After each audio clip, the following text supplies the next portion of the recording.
channel. I am still on the topic of 2026 in perspective, and in my previous message I briefly mentioned that this year there is likely to be a heightened push Arab to be recognized and included in decision making in certain areas on the global decision makers platform. And in relation to that, let me begin this message by expounding more on this, though briefly, according to what the Holy Spirit has revealed at this point. Now, I know that I spoke of Ariel in two parts, but God is also speaking over that segment of Ariel, which is coming out as the world altar. And in speaking about the world altar, God is again speaking in two parts, and is now bringing to the forefront an aspect of the world mountain, and He is drawing our attention to a heightened sense of urgency pertaining to the desire of the Islamic nation, particularly the Arab-led side of the Islamic nations, to be recognized and to be given a bigger stake and a platform in the decision-making bodies of the world. A desire to be heard more and for more inclusivity in the decision-making processes at that level. God is particularly speaking about the Arabian Peninsula, and as we all know, the Arabian Peninsula constitutes Saudi Arabia, Qatar, the UAE, Bahrain, Kuwait, Oman, Yemen, and Iraq. And so be on the lookout for a heightened formation of organizations, committees, and subcommittees in these nations aimed at creating a more organized and unified push for this kind of agenda. Prepare also to witness a heightened debate regarding nuclear power, especially among the said nations of the Arabian Peninsula, and a representation of the same in certain summits where those kinds of decisions and discussions take place.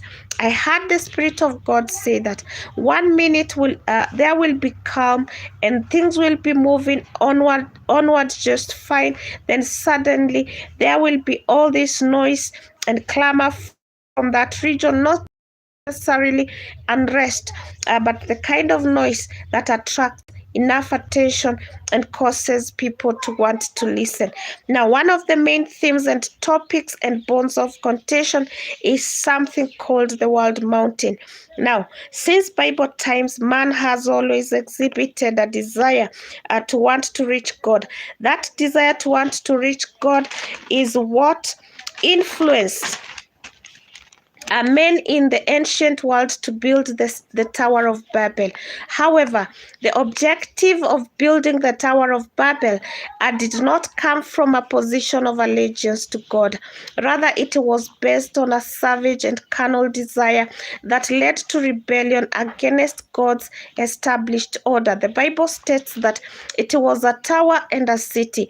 Apparently, the Bible states that the people that came up with the idea of building a city with a tower reaching heaven in the valley called Shinar were moving eastward from an unspecified location. Most likely, it was the region called Ararat or Mesopotamia, and they settled in the valley of Shinar, ancient Babylonia and modern day Iraq. Now, this movement towards the east would have been a gesture of a movement towards a number of things, but it represented a departure from God in the case of these people.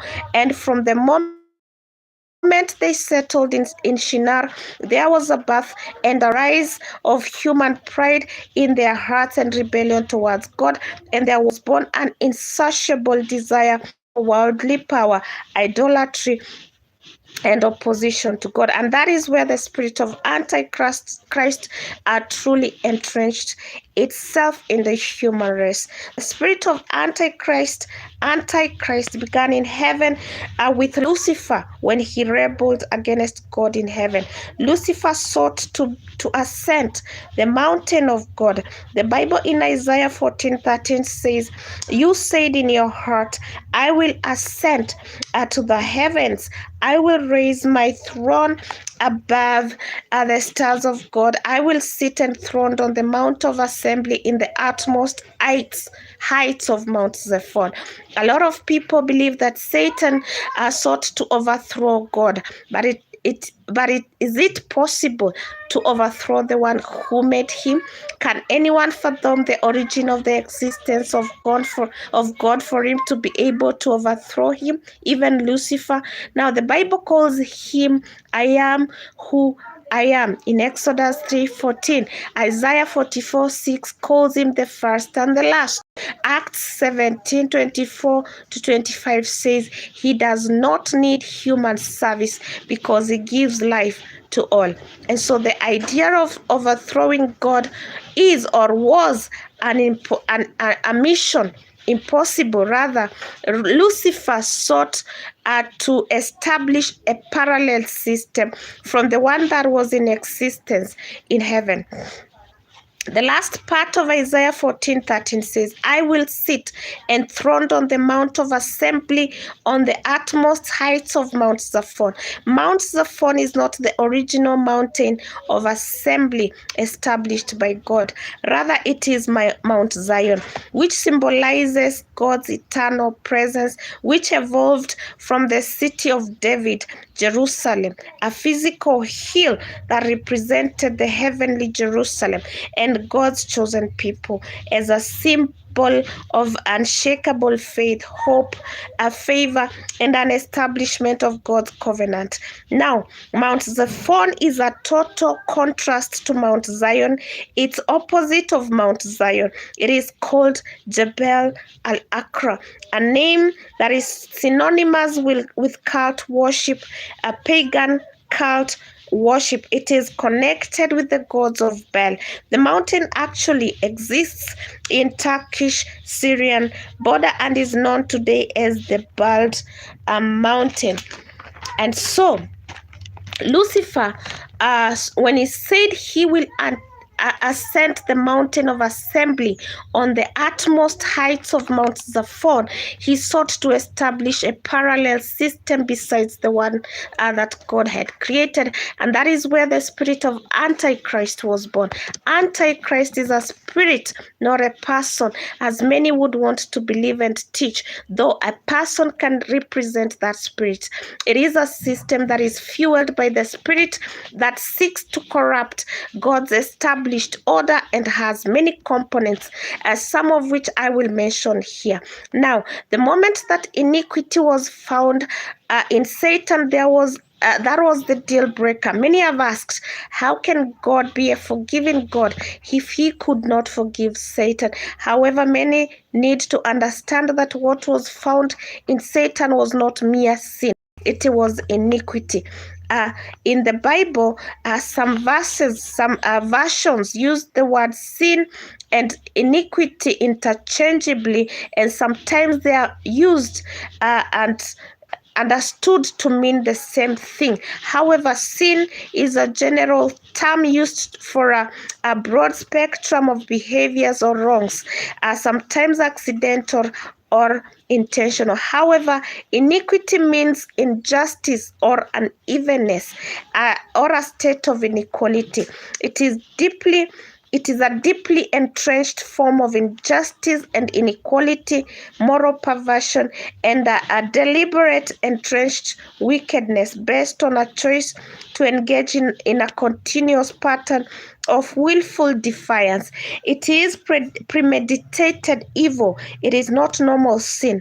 And so it was found in Satan, in a space called heaven, where sin does not exist. And so Satan could not continue to exist in that space no matter what, because light and darkness cannot be in the same place. Now, the spirit of Antichrist is deeply entrenched in iniquity.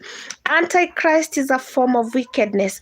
Wickedness cannot be explained beyond the fact that it was found inside of Lucifer. I don't know if you have come across wicked people. They are just who they are. They don't like to see anything good in existence. They don't like progress. They don't fear God. Psalm 36:1 says, I have a message from God in my heart concerning the sinfulness of the wicked. There is no fear of God before their eyes.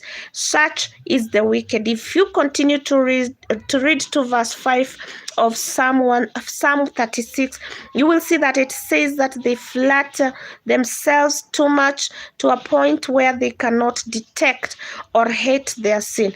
Verse 3 says that their mouths are wicked and deceitful. They are unwise. They plot evil on their beds and have committed themselves to a sinful cause. They do not reject wrong.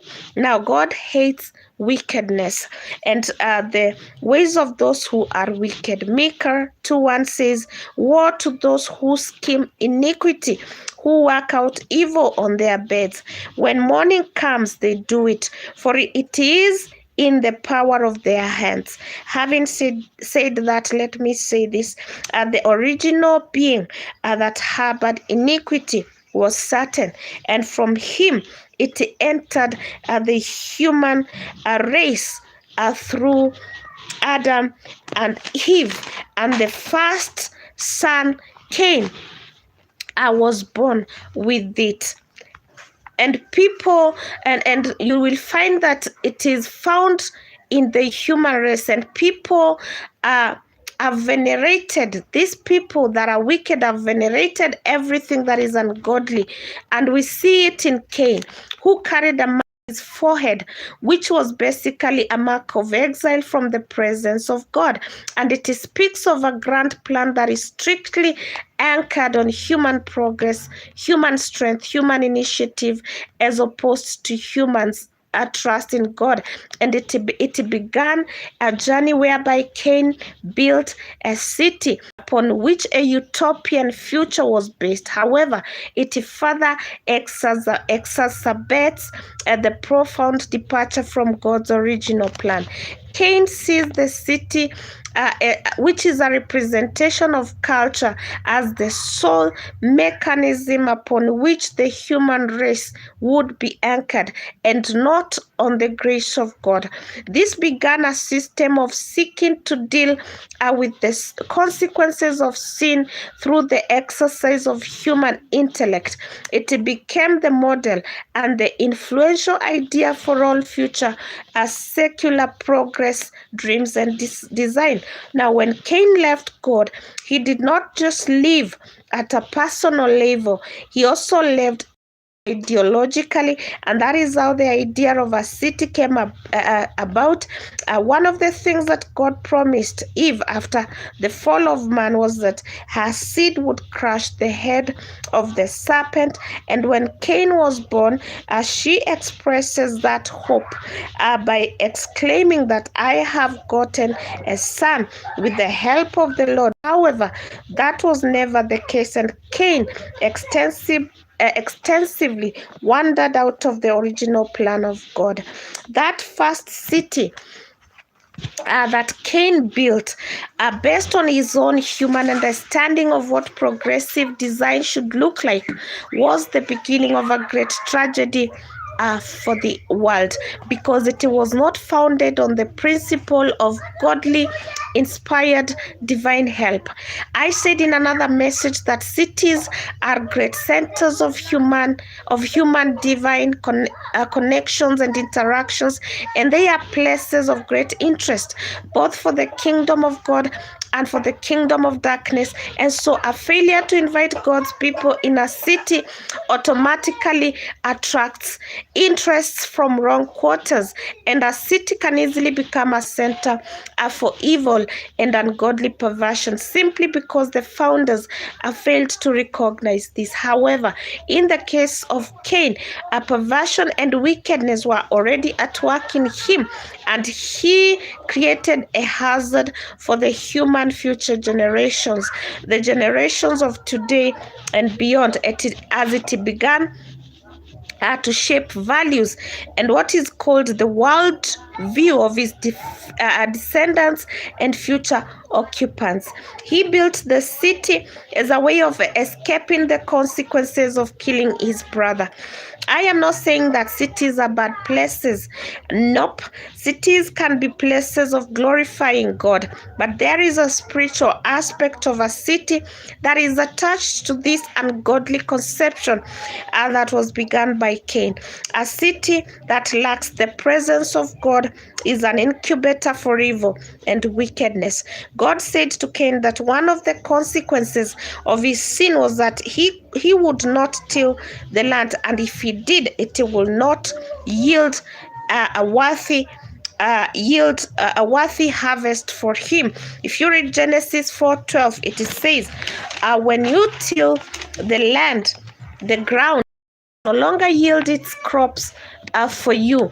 You will be a restless wanderer on earth. Now, since Cain could not till the land, or that the land could not yield a worthy harvest for him, he invented the city in order to find a way around the consequence of his sin. And so he came up with an invention. He didn't have to grow food. He was able to pull together all the skills and resources and talents within himself to create products and services that could not be tilled on the land. He could hire the farmers to grow the food and the food that he himself could not, and he basically invented civilization. His kind of invention is one that creates the impression that civilization can only exist outside of strict rules of religion. And now it almost looked as if he could live his life free of pain and the rules of God's redemptive discipline. And now that world continued. It did not end with Cain. Cities sprang up, and those cities, man continued to express his genius in ways that are quite profound. Many inventions took place. It is these same people from the East that desired to build a city, or decided to build a city that reached heaven, the city called Babel. This was after Noah's flood. Many people argue that the lineage of Cain ended with the flood. However, the spirit never forgets. Creation always begins in the spirit, and spirit does not die. That same spirit that was found in the devil, called iniquity, was now incubated in the spirit in the form of a creation that entered the human race, and which continued to be witnessed in generations after. And its imprints are felt even today and can always be seen in a lot of secular processes and progress. It's not possible to mention or list all the harmful and ungodly inventions that have emerged over time and have sometimes threatened the existence of the human race, as well as hindered the progression of the spirit of truth. I am not saying that innovation, technology is bad. It's a creation of God. Our God is a creative God, and that creativity is part of the human race. However, over time, there emerged a side of invention and technology that has throughout history been aligned with the dark world and has departed from God. There have been a lot of destructive tendencies, even within our Christian circles, which are related to the emergence which related to the emergence and subversion from our outlook upon certain inventions that are paradoxical and create a dangerously self-contradictory statement to the one that is that the truth of God's word teaches. It's not possible to adopt a worldly ideology without the possibility of adopting a certain skewed philosophy that comes with it. Now, the reason that I touched on Cain is for us to understand where it all began and how the world mountain came into being. It is very important to understand The world mountain is very real and very dominant today because it has developed over time. There is a pattern that cities follow if you study the cities that are mentioned in the Bible. And when I speak of a city, it begins with your own life, and it moves to your neighbor, then the community, and up to the highest level of the things that contribute to your existence and well-being, including education, healthcare, infrastructure, food and beverage, entertainment, science and technology, governance, etc., etc. Now, everything that contributes to the existence of a city is key in how the city is going to flourish. The fact that Sodom and Gomorrah was taken over by the spirit of human lust led to its destruction. The world mountain, the city you choose to inhabit largely determines the path that you tread upon. The world mountain follows the path of least resistance based on temporal ease, convenience, comfort, and progress. However, these adaptations do not bring out the original godly intended purpose, and a parallel system was put in place when Lucifer decided to establish a parallel system that centered primarily on escapism. Escapism is simply the act of running away from truth by engaging in destructive activities or conveniences. And in our case here, men have built a world of their own based on utopia rather than on established truths. Now, if you look at the reason why the men from the east built the Tower of Babel, which had a city, you will see that in there were temples and religious structures, and the tower was a ziggurat or a stepped pyramid. And we know that many ancient pagan complexes consists mainly of this, alongside temples and other buildings, even mosques, and even God. And after God dispersed them by confusing their tongues, they still carried that to different parts of the world, carrying the pattern of Babel. You will find them in Iraq, Central America, Japan, Egypt. They are all over, just to mention but a few places. And although built in different parts of the world by people of different origins and cultures, they carry a great semblance to the city of Babel. The only explanation is that they originated from Babel, and men carried the design in their spiritual DNA.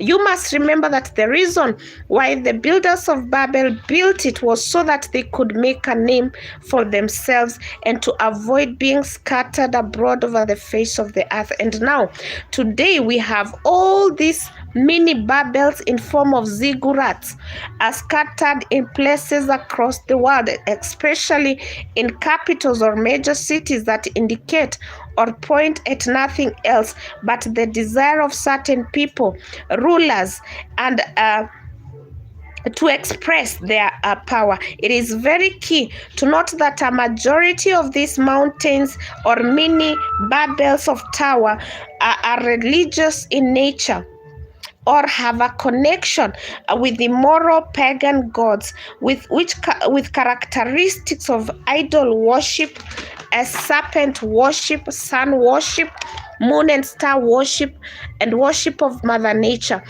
among others. And they all originated in Babel, and this points us back to Mount Zaphon. That means that they existed way before the time of the flood. And there is a similarity in the city that Cain built, which basically ruminated around escaping God's way. The Tower of Babel was the beginning of the world mountain and is here with us even in present times. The continuation of the complex design depicting a ziggurat or temple is not a mere architectural matter. It's a mark of identification and a notable identification mark for those who belong to the group that controls the world mountain. And now be ready to see an increase of ziggurats, an influence that will be coming from the Arabian Peninsula, which consists of the 8 countries that I mentioned earlier.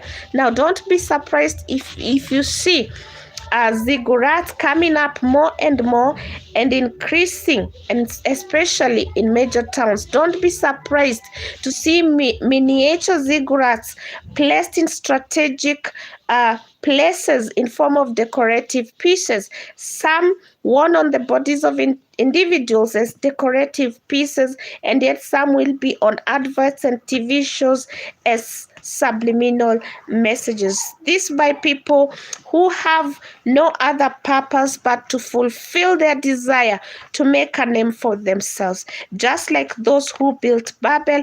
And though these structures appear in different cities, worlds apart, and separated by miles and miles in distance, terrain, different cultures, and are situated in different countries, they are the same. The ideology is the same, and they represent a well-connected and organized undercover world that is under construction for a purpose, and the purpose is to rule the world. What you see on the physical plane is just a tip of the iceberg of the organizational work that has been going on for a very long time. Some of them are known to us. They are organizations with innocent looking names that speak of professionalism and represent a picture that is innocent, and they seem to be well meaning. And some of their names and titles, such as Masons, which means builders, actually means nothing to the masses who look at things from a literal point of view. It takes a serious and deeper spiritual understanding to be able to see and understand that nothing is innocent about them. They have a very deep connection with evil, immoral, pagan religions, worship of idols, serpent worship, worship of Mother Nature, that is the sun, moon, and stars. Now, if you go back to the original ziggurat that was built in the ancient Mesopotamia, you will see that it was a structure that had nothing to do with the physical. It was majorly spiritual. There is nothing physical about it. Yes, they carried the usual parts that a normal physical structure would carry, and yes, anyone looking at them with the physical I wouldn't see anything special about them, but everything about them carries a deep spiritual connotation.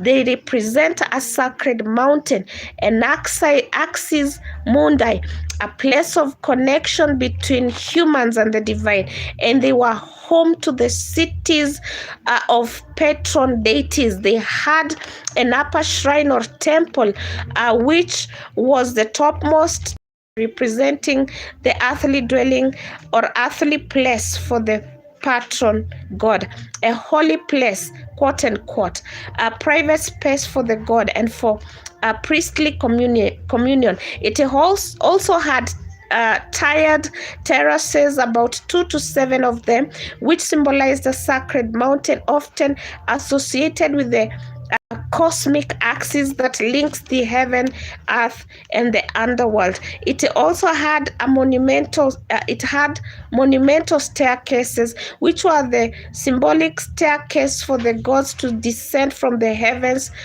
to the temple. The ziggurat was mainly a dwelling place for the god, but there was a surrounding lower area where communities could meet, worship, eat, interact, and offer sacrifices to the deity, more like a courtyard. Why am I saying all this? You might wonder. I am saying all this to make you understand that the world mountain system was here way before. It began with Cain, then moved to Shinar with the Tower of Babel, and it has systematically been building up and gaining momentum, even as we gear up for for the world stage, and for the beginning of the events of the last days. God is speaking about a third part of Ariel. I spoke about part 1 and 2, and I spoke about 2026 in part 1 of this message. But now God introduced a third part, which of Ariel, which is the world mountain. I said that the first Ariel is a position of honor, and the second Ariel is the altar heath, and I spoke about those two in details in part 1 of this message. If you like, you can go back and watch it. And now a third part of Ariel is introduced to us, with Ariel as the world mountain, and God is saying, prepare to see a push for the agenda of taking up the world mountain. And this push is going to begin in the Arabian Peninsula, and this push is going to include many other countries of the world, but it is going to begin with the Arab nations, a push to be heard regarding certain matters affecting the world, such as nuclear power, climate change, among others. Now, when I talk about the world mountain, I am speaking about a spiritual center that is already in place, a spiritual system that has been established since time immemorial in heaven by Lucifer, and which has been growing silently parallel to the established rule. When I say silently, I mean it as a matter of the rule rather than the exception. It is a ripple effect which is felt within certain circles, and especially among those whose assignment is to resist it. However, a majority of the people do not feel it. They are aware that it exists, but they are oblivious of the fact that it is subtly making its way stealthily in our most safe places. Talk about government, church, education, media, and basically the 7 spheres of influence are being infiltrated by it slowly. The word in Revelation 12:9 says, and the old dragon was out, that old serpent called the devil and Satan, which deceives the whole world. He was cast out into the earth, and his angels were cast out with him. And so, after being cast out, the world became his playground. Be prepared to see a great deal of apostasy expressed as sacrifice. Many will be sacrificed at the altar of seeking to establish this system. Destinies will be at stakes. Souls will be lost. Life will be a commodity that pays for the progress of those who propagate the idea of the world mountain. Anytime you hear about anything to do with the world order, it's about this. Now, I said God is speaking about a third part of Ariel as the world mountain, and he is saying that 2026 will mark the beginning of a push for this agenda to begin to take shape in earnest. And those that are gearing up themselves to be the decision makers will begin to hold meetings and gather themselves up in order to bring the agenda into the forefront. However, God is saying that it's also a time to expose every plan and scheme of the enemy in order to push for an agenda that is worthy of heaven's backup. Thank you so much for joining me. God bless you so much, and shalom.